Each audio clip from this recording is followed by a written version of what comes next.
Assalamualaikum warahmatullahi wabarakatuh. Sebelumnya kami dari kelompok 6 akuntansi biaya lanjutan akan menjelaskan tentang menyusun income statement full costing dan direct costing. Anggota 6 ini terdiri dari Aina Hutaida, Nurul Khairuddin, Ignata Syafisalin, dan Desi Kusumastuti. Di sini kita menjelaskan tentang konsep dasar full costing and direct costing. Boleh di next. Kami menjelaskan tentang perbedaan metode full costing dan direct costing. Perbedaan pokok antara kedua metode ini terletak pada perlakuan biaya tetap produksi tidak langsung. Dalam metode full costing dimasukkan unsur biaya produksi karena masih berhubungan dengan pembuatan produk berdasarkan tarif atau budget. Sehingga apabila produksi sesungguhnya berbeda dengan budgetnya, maka timbul kekurangan atau kelebihan pembebanan. Tetapi pada direct costing memperlakukan biaya produksi tidak langsung bukan sebagai unsur harga pokok produksi, tetapi lebih tepatnya dimasukkan sebagai biaya periodik, yaitu dengan membebankan seluruhnya ke periode di mana ada biaya. Next. Ditinjau dari sudut penentuan harga pokok produksi, metode full costing dalam metode full costing ini biaya overhead pabrik baik yang berperilaku tetap maupun variabel dibebankan kepada produk yang diproduksi atas dasar tarif yang ditentukan di muka pada kapasitas normal atau atas dasar biaya overhead pabrik sesungguhnya. Absorption costing ini terdiri dari biaya bahan baku, biaya tenaga kerja langsung, biaya overhead pabrik variabel, total biaya produksi variabel, biaya overhead tetap, dan yang terakhir harga produk per unit.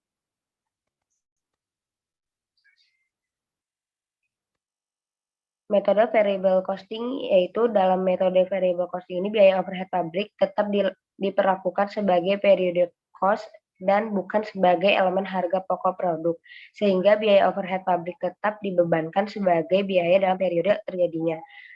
Yang terdiri dari variable costing ini biaya bahan baku, biaya tenaga kerja langsung, biaya overhead pabrik variabel, dan yang terakhir harga produk per unit. Selanjutnya akan dijelaskan oleh Nurul. Yang kedua, ditinjau dari sudut penyajian laporan laba rugi. Perbedaan pokok antara metode full costing dengan variable costing adalah terletak pada klasifikasi pos-pos yang disajikan dalam laporan laba rugi tersebut. Sedangkan metode variable costing lebih menitikberatkan pada penyajian biaya sesuai dengan perilakunya dalam hubungannya dengan perubahan volume kegiatan. Next. Yang ketiga, perbandingan dampak metode absorption costing atau full costing dan variable costing terhadap laba. Di sini ada contoh gambar-gambarnya. Yang A, pada saat produksi dan penjualan sama. Yang B, pada saat produksi melebihi penjualan. Yang C, pada saat produksi lebih rendah daripada penjualan. Yang D, setelah beberapa periode. Next. Lalu berikutnya ada contoh soal. Pada tahun 2021, PT Jaya Makmur memproduksi 1.000 unit batako. Biaya produksi yang dikeluarkan selama tahun 2021, yaitu biaya bahan bakunya 500, biaya tenaga kerjanya 350, biaya bahan penolong 100, biaya tenaga kerja tidak langsung 110, depresiasi bangunan pabrik 100. Data lain yang diperolehnya yaitu harga jual 2.000 per unit, produk terjual sebanyak 900 unit, persediaan awal 100, metode full costing, dan 90 metode variable costing. Persediaan akhir 232 metode full costing dan 212 metode variable costing. Pembebanan BOP-nya yaitu berdasarkan BTKL. Kapasitas normal dicapai pada saat BTKL sebesar 400 per tahun dengan perkiraan BOP variabel 250 dan BOP tetap 110. Biaya administrasi dan umumnya 100, biaya ikannya yaitu 300. Next. Diminta dengan menggunakan metode full costing, hitunglah tarif BOP per unit dan jumlah BOP yang dibebankan, laporan laba rugi atau income. Yang di sini langsung saja yang A, tarif BOP.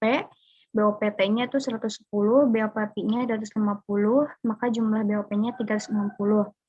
tarif overhead pabrik berdasar BTKL di mana kapasitas normal dicapai jumlah 400. Tarif BOP-nya 360 dikali 100% sama dengan 900 dari BTKL 400. Yang B, BOP yang dibebankan untuk tahun 1999, 90% dikali 350, maka jumlahnya 315. Nah, selanjutnya adalah laporan laba rugi dengan menggunakan metode full costing. Ini ada PT laba-laba untuk periode yang berakhir pada tanggal 31 Desember 1999. Nah, di sini kita lihat penjualannya yaitu sebesar 1.800.000 dan HPP-nya diperoleh harga pokok produksi diperoleh 1.160.000, BTUD-nya 1.260.000 dan persediaan akhirnya 232.000. Next. Nah, kemudian ini ada HPP sebelum penyesuaian, yaitu di mana ada 1.028.000, kemudian dikurangi kapasitas yang menguntungkan, didapat dari 315.000 dikurangi 310.000 menjadi 5.000, sehingga HPP setelah penyesuaian menjadi 1.033.000. Nah, laba kontrak didapat yaitu 767.000, kemudian di sini ada biaya-biaya, di mana biaya usaha 100.000, biaya ADM dan umum 300.000 dan biaya iklan 400.000 sehingga laba bersih sebelum pajak yaitu 367.000. Next. Nah, di sini untuk PT laporan laba rugi untuk metode variable costing yaitu di sini ada penjualannya 1.800.000 dan kemudian HPP-nya menjadi 938.000 sehingga ada penambahan margin sebesar 862.000. Next. Nah, di sini ada biaya tetap 100.000, ada BOP 100.000, biaya administrasi 300.000 dan biaya iklan 500.000 sehingga totalnya ada 500.000 sehingga laba bersih sebelum pajak sebesar 362.000. Next. Selanjutnya akan dilanjutkan oleh Ignatasya. Dan selanjutnya konsep dasar full costing dan direct costing. Direct costing juga sering disebut variable costing atau marginal costing yang merupakan metode membebankan biaya produksi pada perilaku variabel atau yang bervariasi langsung dengan volume ke dalam harga pokok produksi. Nah, di sini ada fokus direct costing. Yang pertama itu untuk penggunaan internal atas hubungan biaya tetap variabel dan konsep margin, kontribusi atau laba marginal atau selisih antara pendapatan penjualan dengan semua biaya variabel. Dan yang kedua itu untuk penggunaan eksternal dalam perhitungan biaya persediaan yang menentukan laba dan dalam pelaporan keuangan. Nah, selanjutnya ini full costing itu merupakan metode penentuan harga pokok produk dengan memasukkan seluruh komponen biaya produksi sebagai unsur harga pokok yang meliputi biaya bahan baku, biaya tenaga kerja langsung, biaya overhead pabrik variabel, dan biaya overhead pabrik tetap. Nah, pendekatan full costing ini yang biasa dikenal sebagai pendekatan tradisional menghasilkan laporan laba rugi di mana biaya-biaya diorganisir dan disajikan berdasarkan fungsi-fungsi produksi, administrasi, dan penjualan. Nah, di sini contoh perhitungan metode variable costing. Nah, diketahui pada tahun 2002 PT Sejahtera Bersama memproduksi sebanyak 1.000 unit produk A. Nah, berikut data biaya produksi untuk memproduksi produk A pada PT Sejahtera Bersama. Di sini ada biaya bahan baku 200 unit, biaya tenaga kerja langsung 150 unit, biaya overhead variable 400 unit, biaya overhead tetap 100.000 unit, biaya pemasaran variabel 300 unit, biaya pemasaran tetap 150.000 unit, biaya ADM dan umum tetap 200.000 dan produk A dijual dengan harga 2.000 per unit dan produk A terjual 1.000 unit. Nah, di sini hitunglah harga pokok produksi yang menggunakan metode variable costing dan buat laporan laba rugi. Dan penyelesaian perhitungan variable costing sebagai berikut, yaitu biaya bahan baku 200 kali 1000 sama dengan 200.000, biaya tetap kerja langsung 150 dikali 1000 sama dengan 150.000, dan biaya overhead variabel 400 dikali 1000 sama dengan 400.000, dan harga pokok produksi yaitu 750.000. Nah, di sini PT Sejahtera bersama laporan laba rugi untuk periode yang berakhir 2002.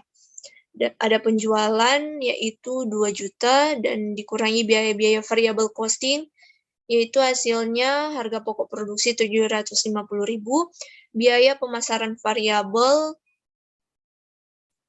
yaitu 300 dikali 1000 sama dengan 300.000, dan ini ada 1.050.000 rupiah, dan kontribusi margin sebesar 950.000, dikurangi biaya-biaya tetap, yaitu biaya overhead tetap 150.000, biaya pemasaran tetap 100.000, biaya ADM dan umum tetap 200.000, sehingga jadi 450.000 rupiah, dan laba rugi bersih yaitu 500.000 rupiah.